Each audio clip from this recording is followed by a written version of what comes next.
faire ici. Encore un hit que vous avez découvert. Ivoire TV.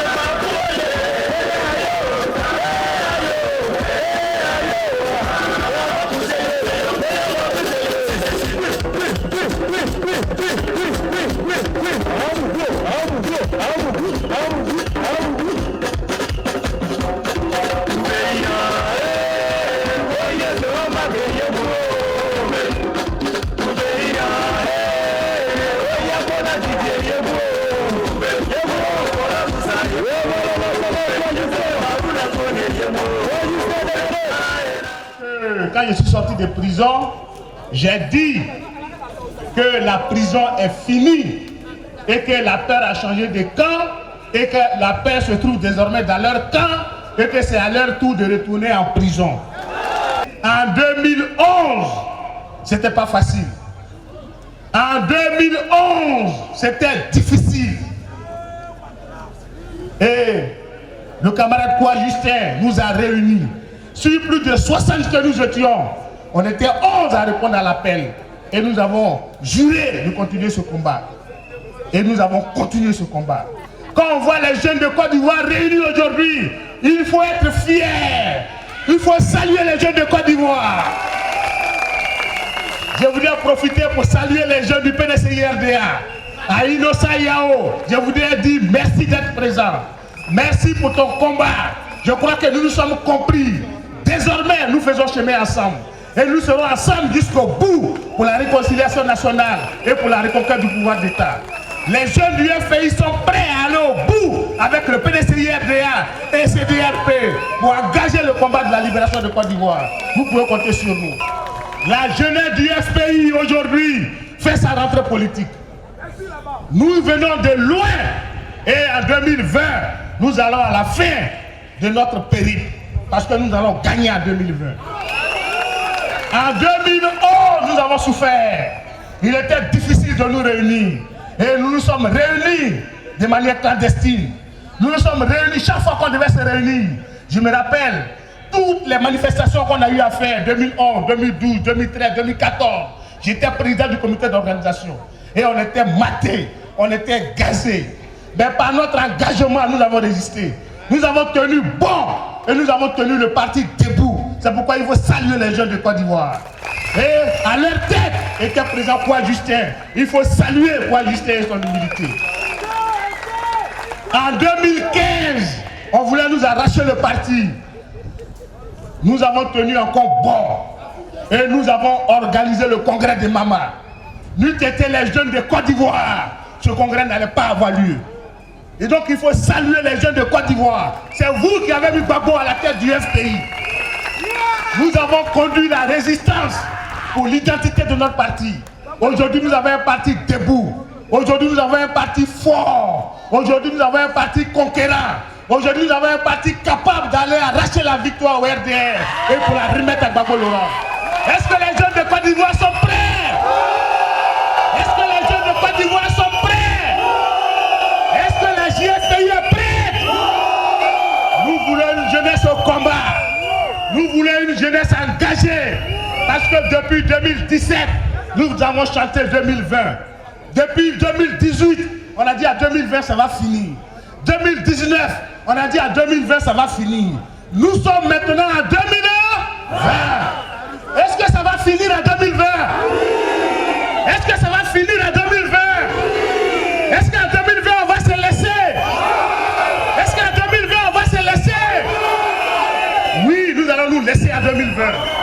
Chers camarades jeunes, apprêtons-nous physiquement, apprêtons-nous moralement.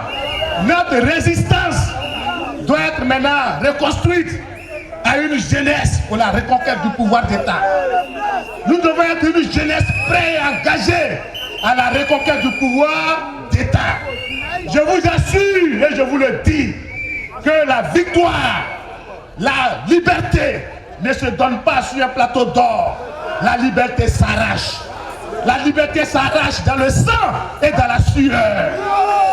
La liberté s'arrache dans le sang et dans la sueur. Est-ce qu'on est prêt à aller arracher la liberté? Est-ce que les jeunes de Côte d'Ivoire sont prêts à aller arracher la liberté?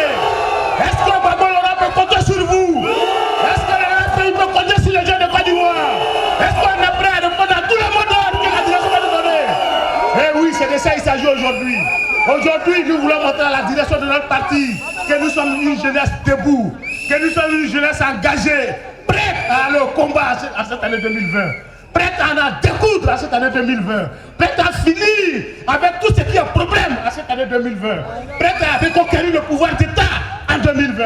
Est-ce qu'on est d'accord avec ça? Est-ce que les jeunes de Côte d'Ivoire sont d'accord avec ça? Eh oui, les jeunes de Côte d'Ivoire sont d'accord avec ça. Parce que nous sommes fatigués de la politique mensongère de Dramane Ouattara. Nous sommes fatigués de la politique mensongère du RITP. Nous sommes fatigués et les étudiants sont fatigués. Regardez les pauvres étudiants. Est-ce qu'il y a des étudiants parmi nous? Aujourd'hui, il n'y a plus de bourse d'études. Aujourd'hui, il n'y a plus d'amphithéâtre. Aujourd'hui, les étudiants prennent les cours sur du gazon. Aujourd'hui, le système LMD est mal appliqué. Et chaque année, c'est des étudiants qui sont renvoyés. Est-ce que les étudiants sont prêts à accepter ça?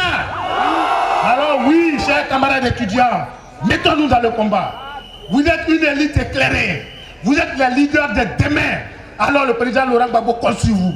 Les étudiants de Côte d'Ivoire et Laurent Gbagbo, c'est une histoire.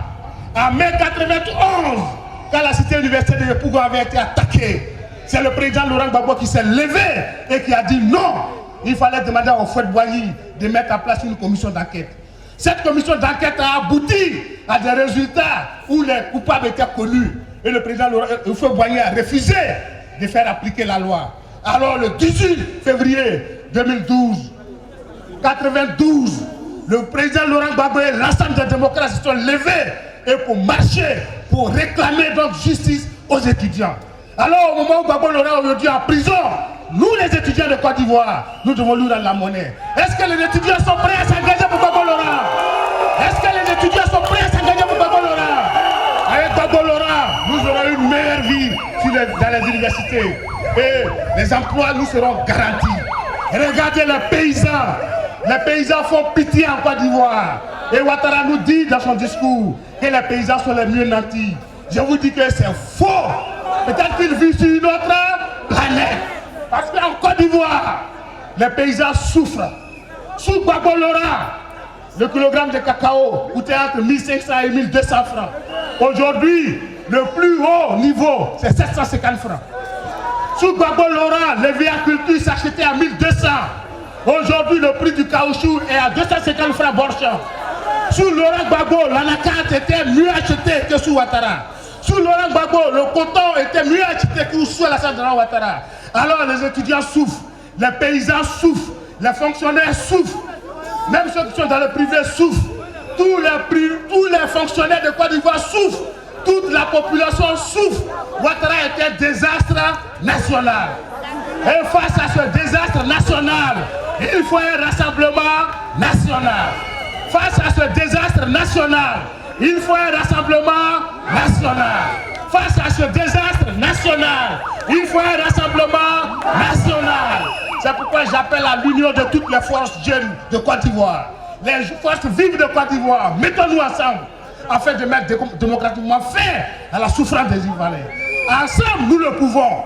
Unis, nous le pouvons. Et je crois que cette année 2020, la Constitution nous donne la chance de choisir donc notre destin pour les 5 prochaines années. Parce que nous allons aux élections. Est-ce qu'on est prêt à reconduire le RITP? Est-ce qu'on est prêt à reconduire le RITP? Chers jeunes, je vous dis que l'espoir est de notre côté. Parce que notre équipe est au grand complet. Nous avons une équipe solide. Nous avons une équipe forte. Parce que le président Laurent Gbagbo, je l'ai vu le 12 novembre dernier, il respire la grande forme et il est prêt à mouiller le maillot avec nous. Il est le capitaine de notre équipe et il va engager le combat pour la victoire finale. Nous avons Simone Yves Gbagbo, un travail pour le retour de Gbagbo Laurent et pour la reconquête du pouvoir d'État en 2020. Nous avons quoi, Justin? Nous avons Mario Delorino. Nous avons Georges Amaounien. C'est une équipe solide. C'est une équipe forte. Et en face, nous avons qui? Regardez en 2010, ils avaient Niamey Kona. Est-ce que Niamey Kona est avec eux aujourd'hui? En 2010, ils avaient Anaki Kobena. Est-ce qu'il y a Anaki avec eux aujourd'hui?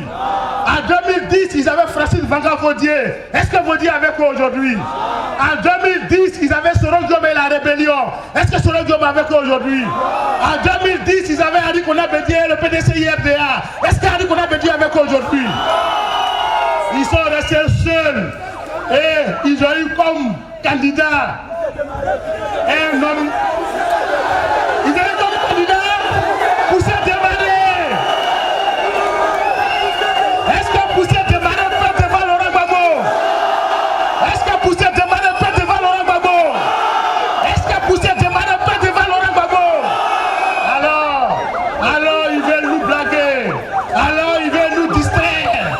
Alors ils veulent nous conduire donc à la violence. Mes chers jeunes de Côte d'Ivoire, nous devons rester sereins sur notre objectif. Nous devons rester sereins sur ce que nous voulons en 2020. Tellement ils veulent nous distraire, ils veulent faire un passage en force. Parce que les étudiants n'ont plus confiance en eux. Parce que les paysans n'ont plus confiance en eux. Parce que les fonctionnaires n'ont plus confiance en eux. Parce que les femmes de Côte d'Ivoire n'ont plus confiance en eux. Parce que les jeunes de Côte d'Ivoire sont découragés d'eux. Parce que les populations du Nord sont découragées. Parce que les populations du centre sont découragées. Parce que les populations de l'Est sont découragées. Parce que les populations du Sud sont découragées. Parce que les populations de l'Ouest sont découragées. Alors, qu'est-ce qu'ils veulent faire? Ils veulent tricher les élections. Ils veulent tricher les élections. Parce que s'il n'y a pas de tricherie, ils ne peuvent pas gagner. C'est pourquoi nous devons rester vigilants. Chers jeunes de Côte d'Ivoire, je vous appelle à la mobilisation générale. Je vous appelle à la mobilisation constante et permanente. Parce que bientôt, ce sera des jours chauds. Bientôt, ce sera des jours chauds. Est-ce que nous sommes d'accord avec le candidat à 7 000 francs? Est-ce que nous sommes d'accord avec la commission électorale indépendante? Pour ces deux chantiers, aujourd'hui, c'est la rentrée politique. Nous avons fait la revue des troupes. Et j'assure la direction que les jeunes de Côte d'Ivoire sont prêts. Si les jeunes de Côte d'Ivoire sont prêts pour la commission électorale indépendante, que les jeunes de Côte d'Ivoire sont prêts pour parler de la carte nationale d'identité, parce que les jeunes de Côte d'Ivoire n'ont pas d'argent, ils veulent que cette carte d'identité soit faite gratuitement. Est-ce que le pays, la Côte d'Ivoire peut compter sur sa jeunesse? Est-ce qu'à cette année 2020, la Côte d'Ivoire peut compter sur sa jeunesse? La direction du parti a compris votre message. Nous sommes des fantassins du parti. Et désormais, nous sommes à votre disposition pour que vous nous mettiez en mission. Mais de grâce, si dans les jours à venir, vous ne nous mettez pas en mission, nous allons nous mettre en mission. Nous allons nous mettre en mission. Chers jeunes de Côte d'Ivoire, c'est le message que je voulais vous apporter. Restez mobilisés.